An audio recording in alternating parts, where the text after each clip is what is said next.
So you can see the top.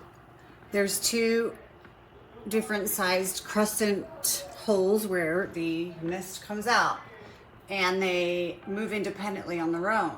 So you don't have to move both at the same time. If I want the mist to come out right in the same place, I can do that. If I want the smaller one to distribute mist in a different area, I can do that. So that's pretty cool. This, I think, is the coolest part about this mister.